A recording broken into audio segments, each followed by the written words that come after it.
Well, ladies and gentlemen, welcome to Tax Talk, broadcast by the Canadian Taxpayers Federation. My name is Jordan Bateman, and I'm the British Columbia Director of the CTF. And I'm joined, as always, by our Alberta Director, Paige McPherson. Paige, how are you? I'm doing well, thanks. How are you? Good. Paige, Canadian weather check, 13 degrees Celsius, bright and sunny here in Vancouver after 79 straight days of rain, or so it felt. Wow. So it's bright and sunny here, a little bit colder, but I think that we're heading into a pretty nice weekend. It really hasn't been that bad. Like before I moved to Alberta, people always warned me of the cold, and I think that this winter's been awesome. Ah, there you go. Well, thanks for joining us here. It's like a plug by Tourism Alberta there. You know, Paige is probably the only person who's moved to Alberta in the past 2 years. Anyways, I want to thank everyone for joining us live here on Blab for Tax Talk. In a few moments, Paige and I are going to talk with Aaron Gunn, the director of Generation Screwed. And I'm going to call him this, one of the nation's most passionate voices against government debt. Aaron, how you doing? Pretty good, Jordan. How about yourself? Good. Where are you calling in from today? I am in Montreal right now. And I noticed that you're sporting a bit of a beard, Aaron. It's looking good. I am. My cousin. I'm deciding to try to grow it out here for like a couple weeks. This is 2 weeks right now, so I'm giving it another 2 weeks. Very hipster. I see you're not wearing your Make Alberta Great Again hat, though. I am not. I considered it, but Awesome. I thought it might shadow my face. Don't do that. Don't do that. We need the ratings. All right. Well, lots of ways for people to connect with us all. If you've joined us here live, make sure to subscribe to our feed to keep track of all our shows. Give us some props, especially Aaron. He's especially needy. You can comment in the sidebar, tweet us at Jordan Bateman or at Paige McP. You can even click call in to ask us a question live, type in the chat, ask us a question, all that good stuff. The Canadian Taxpayers Federation is a non-profit, non-partisan advocacy organization dedicated to only three things: less waste, lower taxes, and more government accountability. That's what drives all of the communications, research, and advocacy work we do across the country. You can visit the website at taxpayer.com to see what Paige, myself, and the whole CTF team is working on. And if you're listening to this later as a podcast or a recording, we still want to hear from you. Check out our website at taxpayer.com. You can email us at bc.director@taxpayer.com, or you can engage on our Facebook page, facebook.com/taxpayer.com. All right, Aaron, what's new? What's new? Well, the latest thing that I've seen in the news is Prime Minister Trudeau's, in fairness to him, decision to keep his election promise and reverse the previous government's decision to gradually phase in an increase in the retirement age to 67. So he's lowering that back down to 65, which, because it was phased in to begin with, doesn't have any immediate consequences, but over the longer term could have quite drastic consequences. Yeah, now this started out as a controversial policy when the Tories first brought it in. And yet I felt like the public kind of settled in on it after the experts really weighed in about the future of the program. So I am surprised to see him reverse it. And frankly, I didn't realize that was in the Liberal platform document. Yeah, I don't think it came up that much during the election. I mean, I remember them kind of opposing it when it officially went in, but I don't remember them talking about it too much. Now, I don't know if this is if this is kind of step one in their larger plan of expanding CPP. So this might be kind of a longer term part of a larger plan to kind of expand the role of government in the welfare state with pension plans. Mm-hmm. And so Harper had he was the one who had made it older, right? He had extended the retirement age to be older. It's almost like continuing this trend of Justin Trudeau's policies, which seem to be really just reversing what Harper did. Like it's thing after thing after thing is just sort of reversing what the Conservatives did. So that's sort of, politically interesting. But Aaron, I mean, obviously you are our director of Generation Screwed. So you're dealing with a lot of young people who are going to have to bear the burden of these kinds of decisions. So from that angle, from a young person's perspective who's going to be holding the bill, what's your take on this? Well, the biggest problem is when these programs, the retirement age, what the CPP is kind of separately funded, so it's not as big of a deal. But OAS, which is Old Age Security, was originally brought in the mid-1960s. But at that time, people were spending on average less than 7 years in retirement. So when governments were making that promise, they were basically promising benefits, retirement benefits, for 7 years per Canadian on average. That has now increased 136%. So basically what's happened is the required benefits for retirees coming up in the future, the baby boomers that are retiring now, are expected to be 136% more, and we haven't put aside any money to pay for it. And let alone put aside any money to pay for it, we've actually borrowed more money in the process as well. So where we should have been saving, we've just been borrowing, and that increase in life expectancy tied with the fact that we've got more baby boomers than young people because the birth rate collapsed so drastically over the last 50 years. It's going to really leave kind of millennials holding the bag here in the next 10 to 20, 30 years. Mm-hmm. Sort of gray tsunami, as it's called. So is it anticipated then that, millennials are going to be paying into this, but they're not going to receive the same level of benefits when they're older? Like, is that the concern summed up? Yeah, that's the concern. And the concern just surrounding the economic pressure that's going to be coming to bear in the next 10, 15 years. Mm-hmm. The other side of that is retirees contribute less revenue to government coffers to begin with because they're out of the workforce, living off savings, living off things like TFSAs now. So they're going to be paying at a lower tax rate in general, which is why people do RRSPs. So by raising the retirement age, you also encourage people to stay in the workforce longer. And now that you won't be doing that, you're going to see less money coming into government while you have more expenses that's already going to be putting under government revenues or expenses, that are already going to be under strain because of the healthcare costs that come with an aging population as well. So, right. So for anybody listening who doesn't know, TFSA, tax-free savings accounts, and RSP, retirement or registered retirement savings plans, both voluntary savings mechanisms. Well, that's concerning. I saw a tweet the other day from Kevin Milligan. He's an economist where you are, Jordan, and he said, how much will it cost to go back to age 65 from age 67? In 2030, it's 0.32% of GDP, and in today's terms, that's about $6.4 billion. So it's quite an expensive policy choice. Yeah. And Milligan is not a anti-liberal economist by any stretch of imagination. In fact, I think he helped crunch the numbers for their platform. Yeah, he's helped that. Yeah, that's we're almost victims of our own success here in Canada, where we've extended life expectancy. Healthcare has become so much better. I mean, when I was a kid, 65 seemed really, really, really old.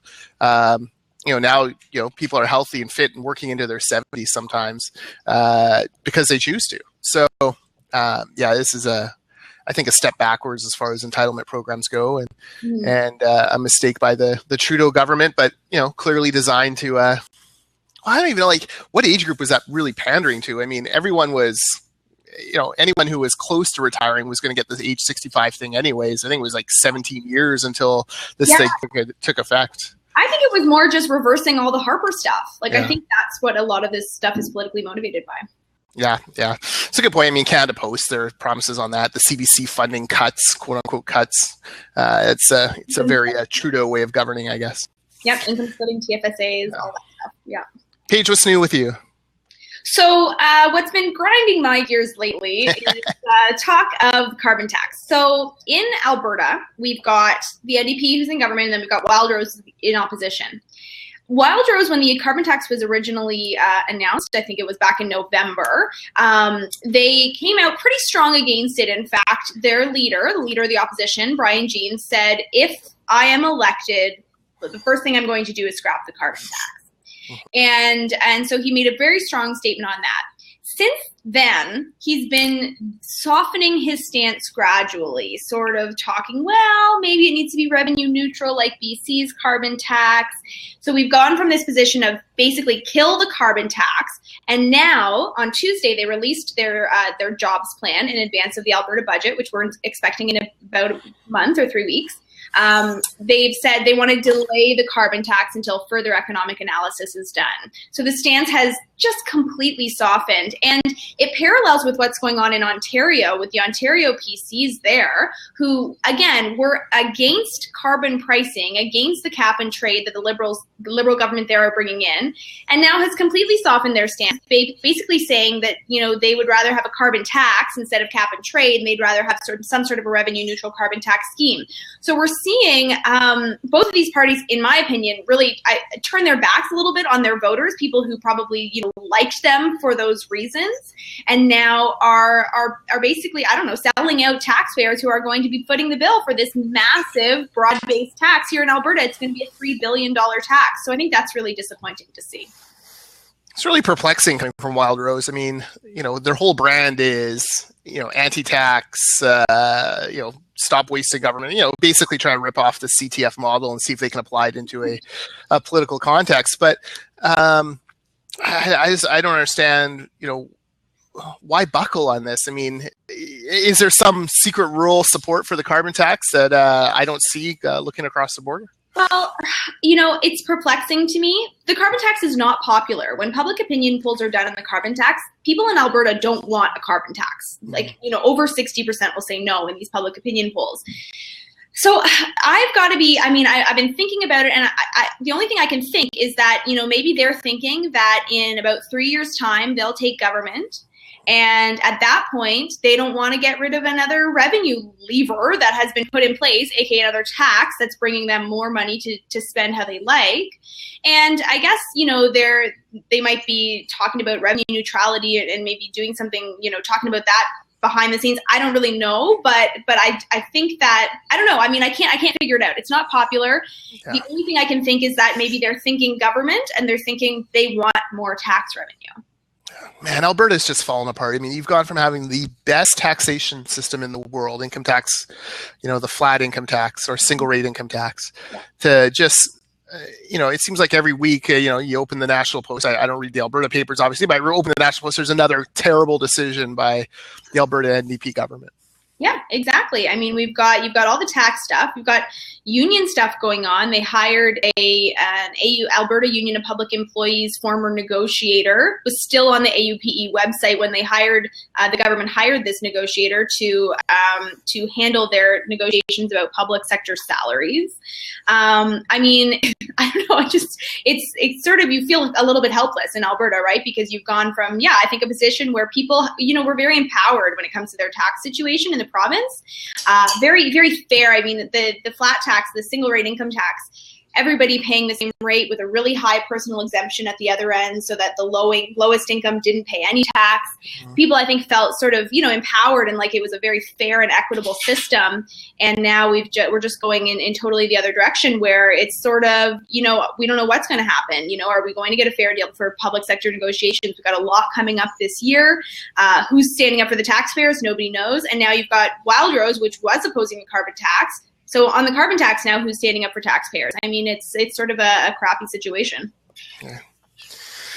Well, I mean, briefly, the carbon tax situation here in BC, right now it's under review. It's at $30 per ton, so essentially 6.6 cents or 6.7 cents per liter of gasoline.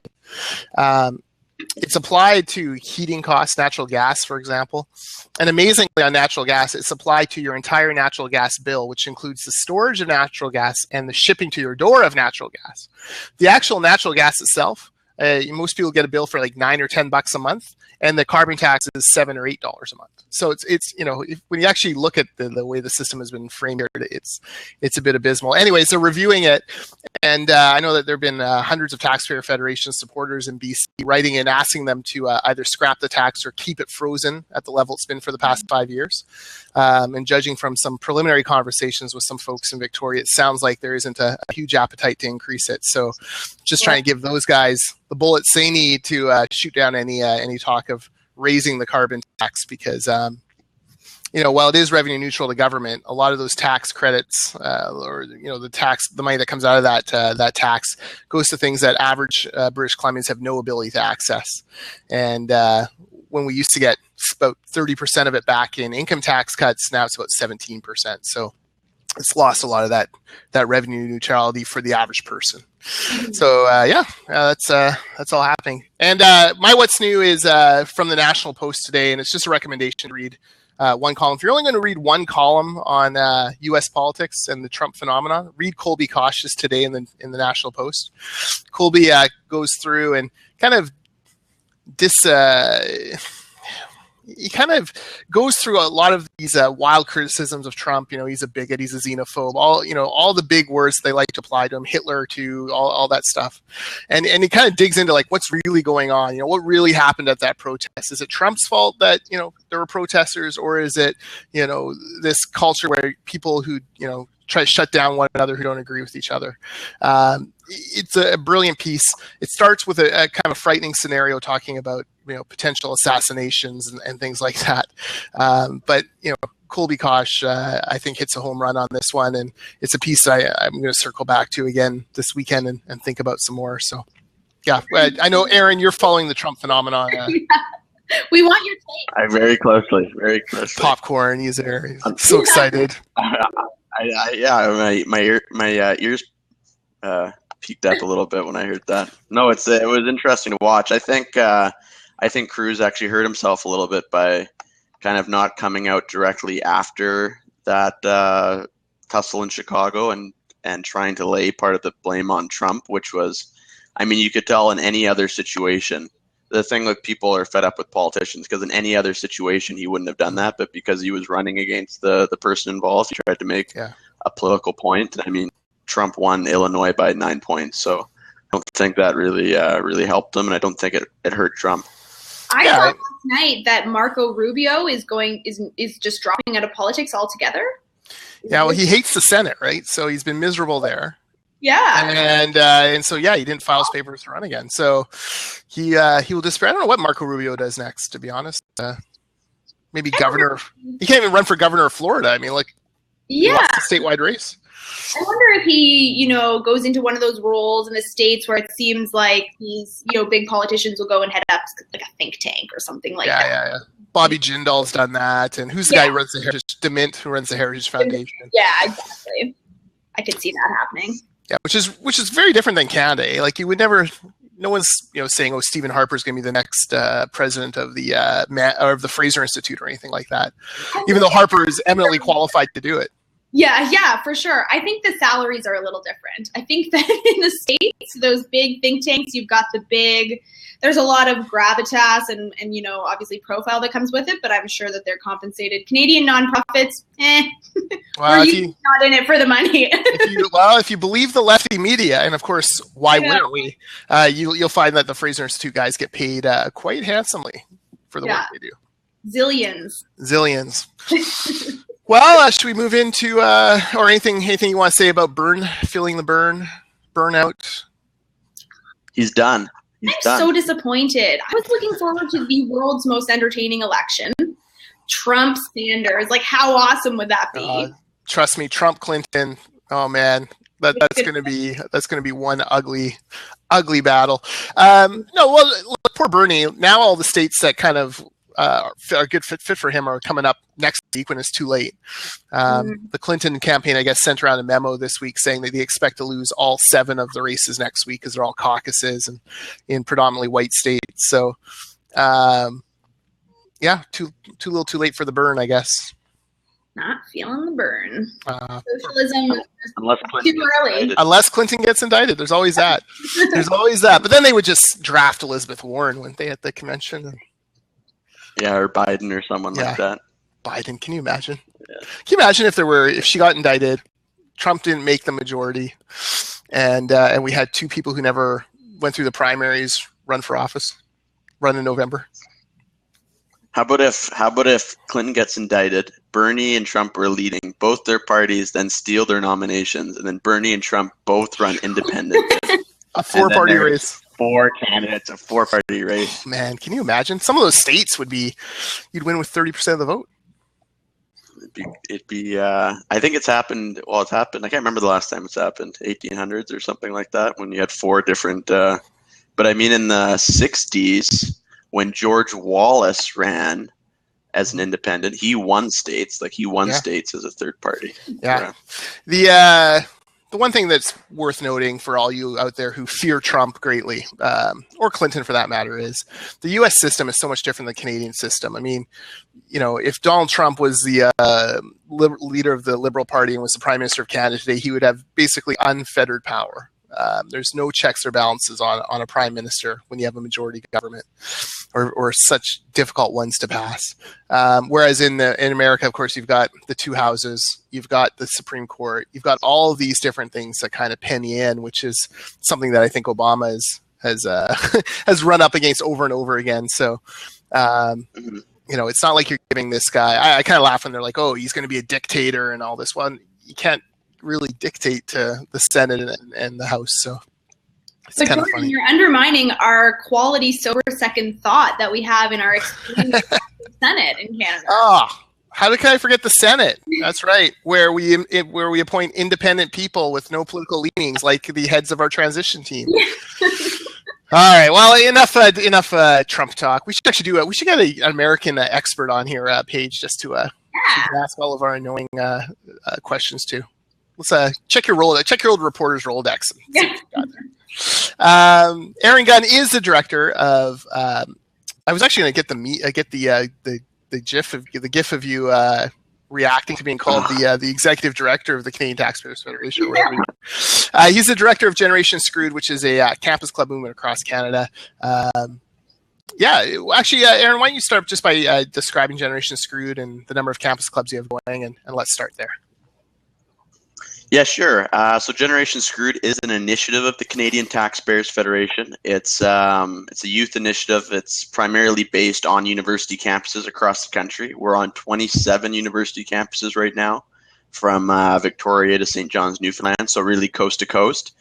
And we kind of have two different aspects of our initiative, of our movement. One is the actual university campus-based part of it, which is all of our clubs across the country holding events. I know, Jordan, both you and Paige have spoken to clubs at various points. So that's kind of one aspect, and them tabling and conducting activism and handing out literature on campuses and raising awareness on these campuses. Then the other aspect is kind of our central campaign, which is our website, is our social media and all that stuff. But at the end of the day, we're focused on raising awareness about debt deficits and unfunded liabilities in a really nonpartisan way, and letting youth know, because there's a lot of ignorance on this issue, not in a bad sense, just in the sense of people being uninformed because media and politicians, there's not an issue they really like to talk about, and really showing them just the straight numbers about how they're generational inequity in Canada and how they're being left with a bill for benefits that they're not going to enjoy. 27 campuses. That's one more than the last time we talked about this. Give a shout out to the newest campus. That's a good memory. It's the University of Laval in Quebec City is our latest addition. So our third Francophone university. That's excellent. Yeah, Generation Screwed has a very big presence in Quebec. So for anybody watching, Generation Trump in Quebec, I should mention. Yeah. I won't try to say that, but for anybody watching who's concerned about the fiscal situation in Quebec, as you know, we have a new Quebec director now. So we are a truly national organization, but also the Generation Screwed movement. There's tons of young people that are really passionate about this cause in Quebec. So that's excellent. Yeah. I actually think Generation Screwed was a big part of the step towards getting that Quebec director. I'm not sure that it would have happened so quickly if not for the way the clubs there have caught fire and demonstrated that there was an appetite for our message there. So take credit for that, Aaron. You're like, if it wasn't for you, there'd be no Carl. Put a feather in the Make Alberta Debt-Free Again hat. That's true. We got a conference coming up in Quebec, so we're working on interesting hat ideas in French. Excellent. Now, hey, you guys have a new website. I've got the link posted here, generationscrewed.ca. What's going on there? I understand you're going to involve more of the, I shouldn't call them kids, but more of the students in the actual, in generating some content. Yeah, so it's kind of moving on to kind of Generation Screwed 2.0. So we're working to become not just an organization that advocates and shares different materials from other organizations, but really start producing our own content and dispersing that across our social media networks and other networks, our campus network. And so generationscrewed.ca, this week we just launched it, and it's going to start featuring, and it already features one already, original content created by our student coordinators from across the country. And it's something that we're going to ramp up over the summer and into next year and be constantly putting out new content and new takes on things, and it'd be a great way to share with Canada and the Canadian population what our coordinators are doing on campuses across the country. That's awesome. Well, give us the overview of the debt situation in Canada right now, Aaron, as you see it. And on debt interest payments too. I want to know how much we're throwing away on nothing. All right. Well, I'll give you guys the kind of the nominal position that we're in right now. So we're not in a great position, that's for sure. We're not about to go bankrupt either, but our trajectory is negative, which is the bad sign. So debt in this country is $1.3 trillion. Just over half of that is federal. The other part of that is obviously provincial. One of the really important points to note when comparing debt across provinces, and federal politicians do this all the time, is they always like to say Canada's debt to GDP ratio is low when talking about the federal government, but that is because of the structure of our federation and our constitution, which leaves things like healthcare delivery to the provinces. And our provinces, comparatively speaking, carry a lot more debt than other states, provinces of other countries. I mean, Ontario is the largest sub-sovereign borrower in the world.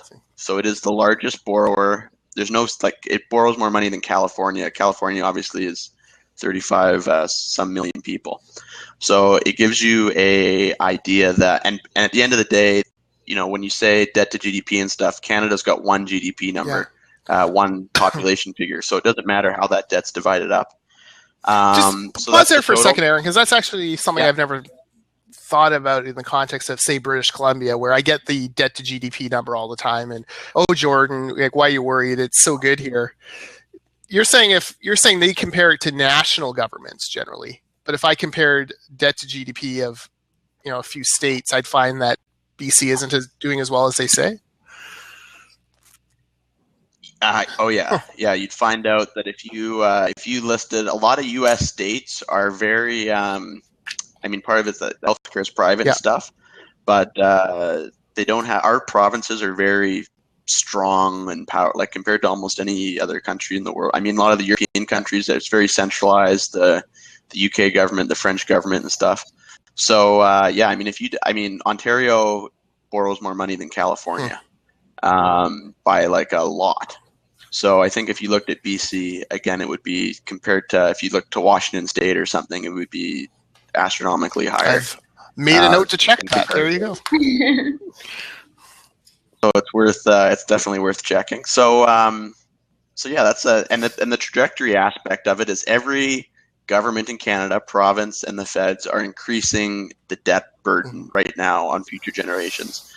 Quebec just had a new budget out yesterday, which I haven't looked at super closely yet, but it's ironic because Quebec is in the worst situation. Quebec and Alberta are funny because Quebec's in the worst situation fiscally from years of mismanagement.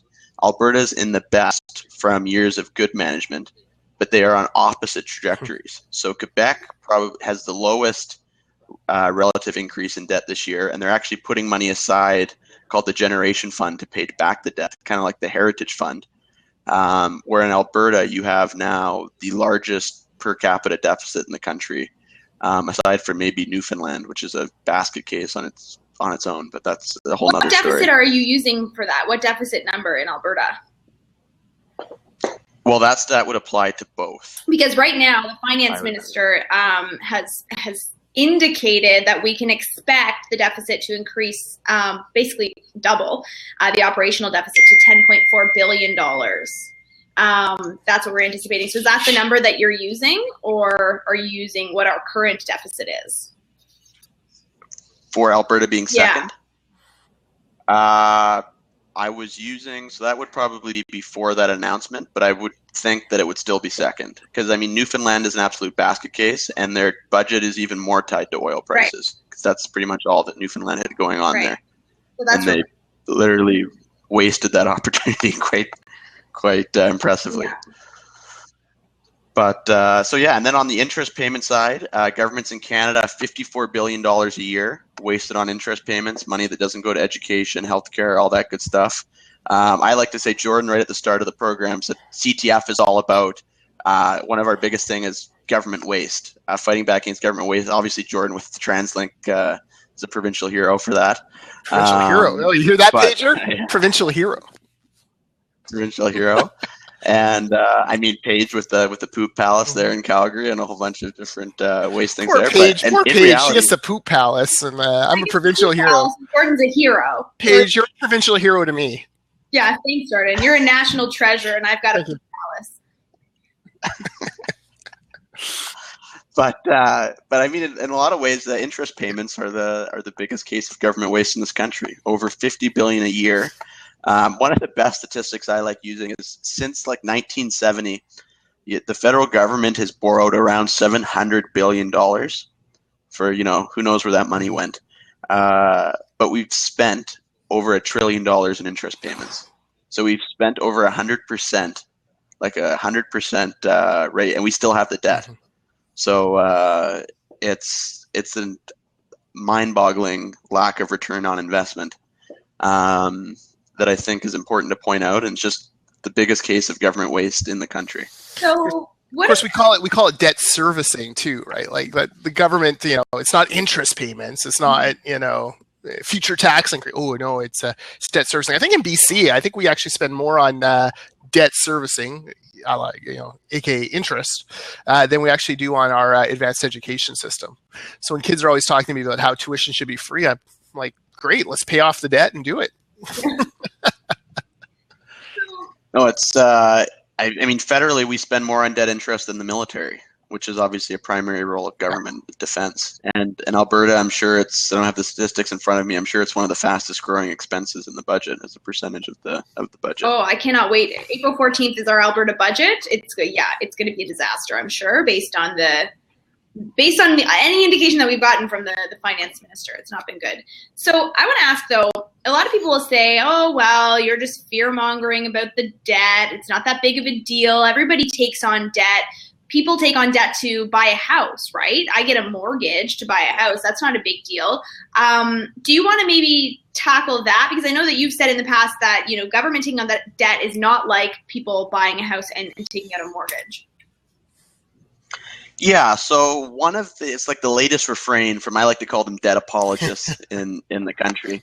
Debt deniers. Where they're trying to, debt deniers, yeah. They like to compare government debt to taking out a mortgage, a family taking out a mortgage. They try to make that equivalency argument, and especially as it pertains to capital spending.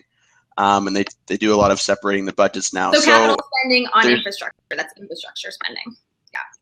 Yeah, not borrowing for the groceries, to use another stupid thing the finance minister say. As they like to say. So there's a couple problems with that argument. Before I even compare directly why it's different than a mortgage, number one, you don't borrow directly for things. Government just borrows money when expenses don't meet, or revenues don't meet their expenses. So to saying that they're borrowing specifically for capital projects and not groceries doesn't even make any logical sense. So that's kind of that first issue. And then you look at how the different properties or characteristics of a mortgage for a family versus a government taking on debt. There's some big differences. So number one, when you take out a mortgage, you pay it back through installments that are predefined. When government takes out debt, they do not pay it back. Reason why we still have so much $1.3 trillion in debt is when we take out debt, we almost never pay it back. Alberta being the one exception, one of the few exceptions under Ralph Klein in the 1990s. And even in that case, there wasn't some legislated way where you have to pay it back in certain installments. If you think about when you take out a mortgage, obviously you can't just not pay your installment 1 month and see how that goes. So that's number one. Number two, the other thing is governments like to use the argument like a mortgage to basically make the comparison that they have to take on debt. There's nothing they can do to avoid it. People have to take on debt. Jordan, I don't know what the average house price is in Vancouver right now. 1.3 million. Probably. There you go. So I'm sure the average household salary is less, $80,000 or something like that. So obviously it's not realistic to save up to pay for a mortgage. The cost of the asset that you're buying is over 10 times your yearly revenue. In the case of governments, let's look at even like a large example where they might use borrowing. They might make that argument most effectively for a bridge or something like that. Not sure the cost of some of the bridges that have been built in Vancouver. Let's say $2.5 million for the port, man. 2.5 billion. And how much is the budget for British 45 Columbia? billion. Over 50 45 billion. Okay. So you have something that's only 5% of the budget. So Todd McKay, the Prairie Director, who you've had on, said it's more applicable to taking out a giant loan to pay for the shingles on your house or something like that for a new TV. The comparison of taking out to buy a house doesn't make any sense because a house, is 10 times your annual income versus what government's borrowing it for, and they're not usually going towards giant bridges. Usually it's to some overpass, like who knows where. That's the other big problem. Quote unquote infrastructure is change. That definition is changing, seems by day. Like that's green infrastructure. And of course the whole argument is that it's going to benefit future generations, so we have to borrow it. But once you start making that argument, you can make that argument for education. You can say, oh, we have to borrow for education now because it's going to pay dividends 20 to 30 years in the future. The point is that we're always going to have to build capital infrastructure. We're always going to have to build roads, bridges, all of schools, hospitals. We're always going to have to build it. So an argument for borrowing for capital infrastructure is an argument for perpetual borrowing. Right. And perpetual borrowing leads to bankruptcy eventually. So that's the other thing. Another really couple quick points. Debt is being used when you take out a mortgage, the government gives you a low interest rate because it's an asset. The bank gives you a low interest rate because it's an asset. And so you still have an asset that you borrowed for that the bank can seize.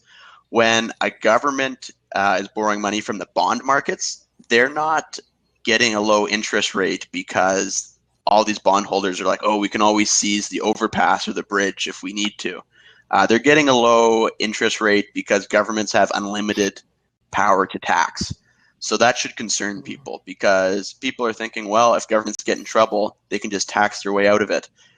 Number one, we've seen the limits of that in places like Greece. But number two, that's not a great solution. That's not a solution you should be fond of as a taxpayer, saying, oh, we can take on all this debt because we can just massively hike taxes in the future. So that's another thing. And the last one is that when you take out a mortgage, you don't get your kids to co-sign for it. So you don't leave the next generation with the bill. You're left to pay for it. So already now we're all basically left paying the GST, which kind of coincidentally brings in about as much revenue as the federal government spends on interest payments. So it's almost like paying reparations for the fiscal mismanagement of the past, I like to say. Because basically, if you didn't take out on that debt, there wouldn't be a sales tax, and there wouldn't have been a sales tax for the past 25 years. Well, that's concerning. Yeah, that was great. And I mean, the summary is it's a lot more like credit card debt. That's what it is. That's the analogy that people should be using. It's a credit card. The governments are just swiping without thinking about it. They're not buying things that are assets that can generate wealth. Of course, you can also rent out your house and stuff like that and use it as a revenue generating asset. And there's no plan to pay it back. So the credit card analogy is near perfect, where the mortgage analogy is completely wildly off base. I do think, though, that a lot of people are convinced by this whole, well, interest rates are low right now, we should be borrowing. We see this especially in Saskatchewan with Brad Wall, who sort of bills himself as a fiscal conservative, but is a really big spender, and he uses this argument. So you don't think there's much to that argument? No, so number one, because we just talked about the debt repayments, government's not paying this debt back. So when interest rates inevitably do rise, all of a sudden we're going to be stuck with all this lump debt that we just went on a borrowing binge on, and then we're going to have to refinance it at higher interest rates. And that's pretty much, that's what basically has happened to Greece and stuff. And then all of a sudden it can tailspin out of control, because then of course it gets harder to pay the debt. And then so bondholders get nervous. So the interest rates go up again. And then it creates that spin effect that can be hard to get back under control, or impossible to get back under control. So that's number one. And then the second thing is we should be using this opportunity, this reprieve in rates, to actually pay off debt. We've had, we're in it's just one of these situations that repeats itself throughout life. You get low interest rates, which helps the government budget. And instead of taking advantage of it, we're just squandering that. It's just like Alberta with the oil. It's just like Newfoundland with the oil. We're getting a great opportunity, and then government's just choosing to squander it instead of actually do something about it and use that opportunity to actually pay off more debt. So that's the problem. And of course, even if rates were zero and that wasn't a problem, that's still not a moral or ethical argument to leave debt to future generations for benefits that they don't enjoy.